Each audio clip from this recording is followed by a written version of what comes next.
Gusto ko na po magseryoso sa aking pag-aaral. O siya, sige, kung yan ang gusto mo. Maraming salamat po.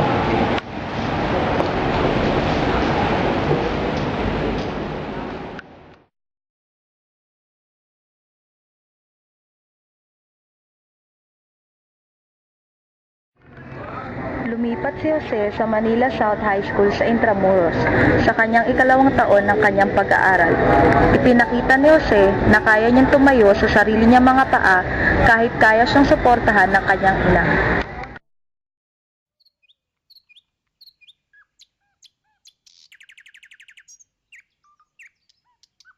Magandang hapon po, Padre. Magandang hapon din. Ano ang aking maipaglilingkod? Nais ko po sana mamasukan dito sa simbahan. Nais ko po sana maging sakristan upang makatulong sa aking pag-aaral. Isa kang huwarang bata, iho. Maaari ka nang magsimula. Maraming salamat po, Padre. Walang anuman. Sa isang batang kagaya mo, gabayan ka sana ng Panginoon. Salamat po.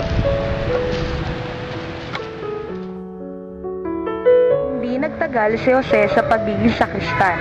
Nagturo siya ng Ingles sa La Regeneracion High School kapalit ng libre nitong pagkain at tirahan at may sahod na 30 piso buwan-buwan.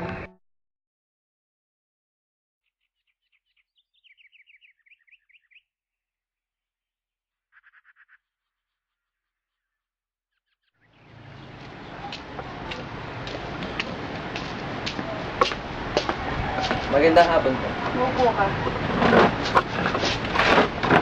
Nangangailangan daw po kayo ng clerk. Gusto ko po sanang mamasukan. Pangalan? Kasi Laurel po. O sige, Jose. Ang magiging pasok mo dito ay kalahating araw na may sahod na 40 sentimos. Ayos na ba sa'yo yun? Opo. Sige, pwede ka na magsimula po. Maraming salamat po.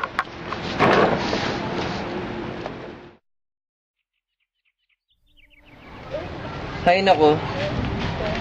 Kukunti pa rin ang sinasahod ko. Sa halip na bumibili ako ng mga garang damit, ako heto. Palaging ito na lang isuot ko.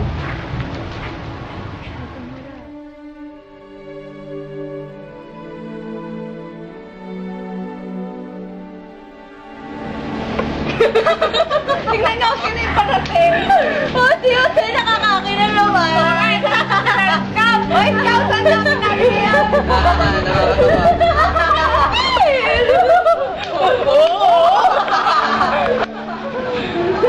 Kaya naman daw.